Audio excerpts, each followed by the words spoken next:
नमस्कार पटना। बहुत सारे ऐसे बच्चे भी हैं पेरेंट्स जिनका नामांकन किसी भी कारण से पटना के टॉप स्कूल्स में नहीं हुआ है। सबसे ज़्यादा कॉल उनका आ रहा है अभी जिनका नामांकन नहीं हुआ है। वो जानना चाहते हैं कि कौन से ऐसे विद्यालय बचे हुए हैं सर, जहां पर हम नामांकन अपने बच्चों का ले सकते हैं। तो कुछ की पैरामीटर्स होते हैं पेरेंट्स। किसी भी विद्यालय को डायरेक्टली बोल देना कि अच्छा है, डायरेक्टली नहीं बोल देना कि अच्छा नहीं है, ये अच्छा माइंडसेट नहीं है, ये सही रणनीति नहीं है। जो टेक्निक है, जो मैनेजमेंट है, उसको इस वीडियो में हम डिस्कस करने वाले हैं। जिन भी पेरेंट्स का हुआ है, जिन पेरेंट्स का नहीं हुआ है, उनके लिए स्पेशल वीडियो है।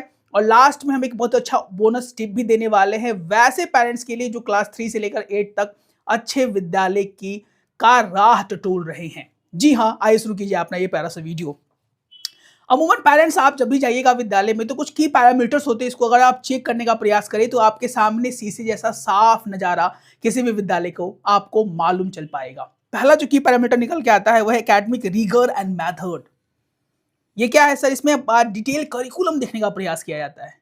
अगर आप जाने का प्रयास करें या विद्यालय में विजिट करें तो थोड़ा सा टटोलने का प्रयास करें पेरेंट्स की क्या विद्यालय सही में हमारे बच्चों को ट्रेंड कर रहा है। जनरली जूनियर क्लासेस में बहुत ज़्यादा टीचर्स की आवश्यकता होती है मेहनत करके बच्चों को ट्रेंड करने के लिए, क्योंकि जूनियर एजेस में टीचर्स की संख्या कम है।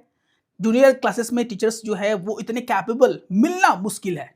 ये थोड़ा सा एक की पॉइंट है। अगर सही तरीके से बच्चों को पढ़ाया जा रहा है जूनियर क्लासेस में ही तो बच्चे आगे जाके अच्छा परफॉर्म करेंगे। दूसरा है टीचर स्टूडेंट का रेशियो, बच्चे और शिक्षक का अनुपात। मैक्सिमम विद्यालय में जब आप विजिट कीजिएगा पेरेंट्स तो आप फील कीजिएगा कि अगर 30-35 है तो वो विद्यालय सही है। अगर 40 है, 50 है, 60 है तो चीजें आपके सामने हैं। किस तरह की पढ़ाई हो पाएगी या क्या पढ़ा पाएगा कोई। थर्ड जो माइक्रो की एनालिसिस है वह है बोर्ड रिजल्ट का डायरेक्ट एनालाइज कर लेना। ये इस विद्यालय में इतने टॉपर्स हैं, इसको जो बहुत ज़्यादा विद्यालय प्रमोट भी करते हैं कि इस विद्यालय में इतने प्रमोट हुए, इस विद्यालय में इतने टॉपर्स हैं। सिर्फ टॉपर्स को ही नहीं देखे पेरेंट्स, एवरेज पासिंग परसेंटेज कितना है विद्यालय का, एवरेज कितने परसेंट बच्चे मार्क्स लेके आ रहे हैं। ये प्राइम की फैक्टर का पॉइंट 1 था। Is to the human infrastructure. इसका मतलब सर यानी सिर्फ बिल्डिंग्स को, स्विमिंग पूल्स को, ये वो चीज़ों को देखकर ही, ब्ला ब्ला चीज़ों को देखकर ही आप ये नहीं समझ ले कि स्कूल बहुत ही अच्छा है। अगर आपका टॉप 10 में नहीं हुआ, हम उस केस में बात कर रहे हैं पेरेंट्स कि अगर आपका टॉप 10 स्कूल्स में नहीं हुआ है उसके बाद आप चाहते हैं तो कुछ चीज़ों को आप अपने ध्यान में रखकर उस विद्यालय को चूज कर सकते हैं।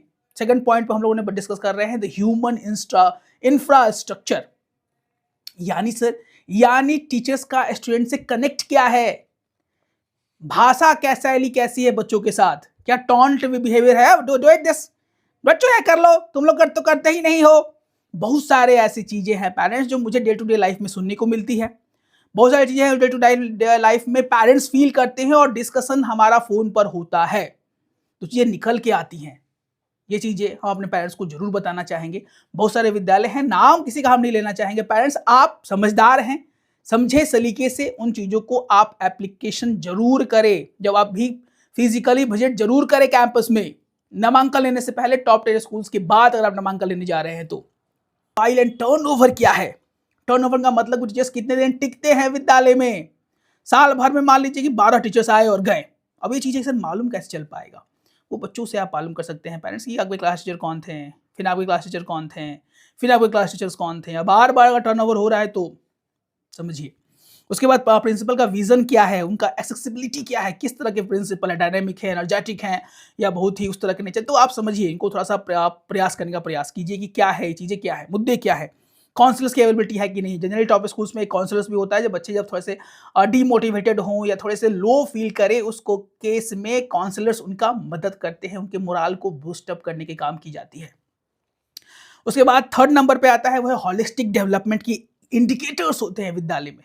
इसका मतलब सर पहला इंडिकेटर होता है को करिकुलर डेप्थ, यानी बच्चों में डिबेट का काम हो रहा है कि नहीं, बच्चों को डिबेट करवाया जा रहा है कि नहीं, म्यूजिक है कि नहीं, आर्ट है कि नहीं, स्पोर्ट्स है कि नहीं, या चीज़ें का प्रॉपर काउंसलिंग या ट्रेनिंग हो रहा है कि नहीं हो रहा है, पेरेंटल इन्वॉल्वमेंट चैनल कितना है, क्या किसी पेरेंट्स को फीस लेने तक ही सीमित रखा गया है या पेरेंट्स को इन्वॉल्व दिया जा रहा है, पेरेंट्स की आवाज़ों को सुना जा रहा है, या सिर्फ पेरेंट्स को बोल रहा है कि इस मंथ के इतने में फीस दे दीजिए बस। इन चीज़ों को ध्यान दीजिएगा पेरेंट्स। उसके बाद एलुमनी नेटवर्क क्या है, क्या एलुमनी से नेटवर्क दिखाने के लिए है, ये कार्य करने के लिए भी, चूंकि एलुमनी का बड़ा नेटवर्क होना भी कहीं ना कहीं बच्चों की सफलता के लिए सबसे ज्यादा कारगर सिद्ध हो सकता है। उसके बाद पॉइंट नंबर 4 में है tangible day to day reality, school को ऑब्जर्व करना, उसके बाद पेरेंट्स से बात करना, जो करंट पेरेंट्स हैं उनसे बात करना, हाइजीन स्कूल मेंटेन कर पा रहा है कि नहीं कर पा रहा है, इसके लिए आप वॉशरूम जाकर विजिट कर सकते हैं पेरेंट्स और जान जाएंगे रियलिटी क्या है। उसके बाद कुछ ऑफिशियल इंडिकेटर्स है जो स्कूल जनरली प्रमोट करते हैं, वो है क्या है, ओवर ओलंपिक साइज पूल, उसके बाद स्मार्ट क्लासरूम का एडवर्टाइजमेंट दिया जाता है, list of extra curricular activities parents को बताई जाती हैं, चीफ गेस्ट को प्रमोट किया जाता है, हाई फी चार्जेस की जाती है। रियलिटी चेक करना है आपको, इन सब चीजों पर ज्यादा ध्यान नहीं देना है पेरेंट्स। कैसे कर पाएंगे सर जी, आप क्वालिटी ऑफ स्पोर्ट्स टीचर्स पे ध्यान देंगे, आप ध्यान देंगे how teachers integrate the technology, सिर्फ टेक्नोलॉजी से टंगा हुआ है या बच्चों को रिलेट भी करवाया जा रहा है। टेक्नोलॉजी का होना और टेक्नोलॉजी का प्रयोग बच्चों द्वारा करवाना बहुत बड़ी चीज है पेरेंट्स। उसके बाद स्टूडेंट का पोर्टफोलियो क्या है, शोकेसेस जनरली दिए हुए रहते हैं कि बच्चों द्वारा बनाया गया हो, ध्यान दीजिएगा बच्चों द्वारा ही बनाया गया हो। उसके बाद एवरीडे स्कूल कल्चर फैसिलिटीज बहुत सारी चीजें कराई जाती हैं। फी का जो है ब्रेक डाउन आपके पास होना चाहिए कि किस मत में कितना फी लिया जा रहा है, ये नहीं कि ओवरऑल चार्जिए, तो कहीं ना कहीं चीजें आपके लिए शायद प्रॉब्लमेटिक हो पाए parents.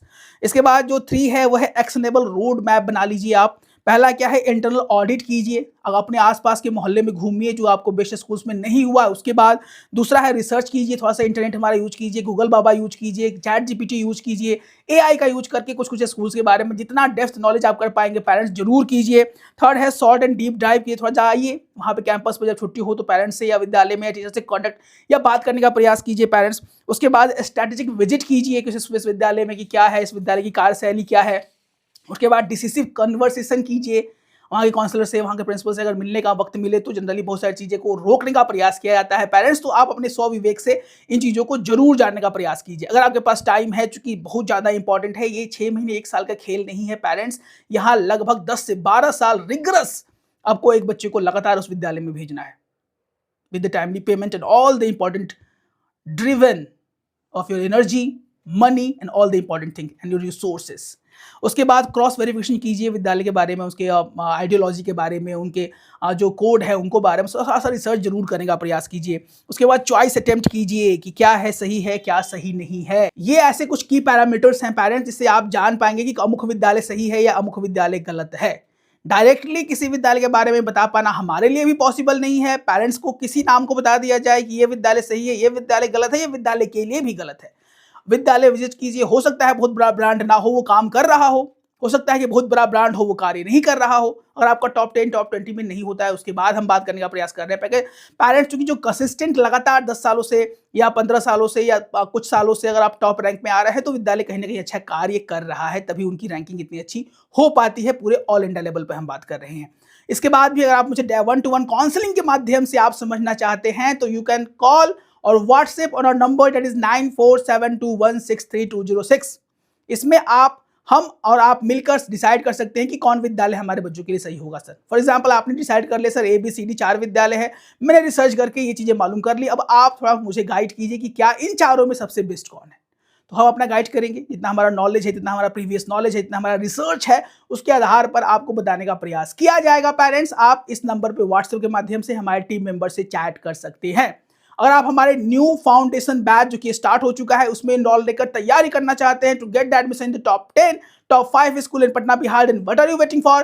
You can call our number that is 9472163206, जहां बिहार के प्यारे प्यारे बच्चे हमारे बैचेस में इनरोल हो रहे हैं for the new foundation batch by sir ji Patna. ऐसे ही उम्दा कंटेंट के लिए आप जरूर सब्सक्राइब कर लें। लास्ट में बोनस टिप पे हम बात करने वाले हैं जो कि हमारे पेरेंट्स में शुरू में ही वीडियो में बताया था। बहुत सारे ऐसे गार्जियन और पेरेंट्स हैं जो कि जानना चाहते हैं सर 2 के बाद 3, 4, 5, 6, 7, 8 की वैकेंसी कब आएगी सर जी?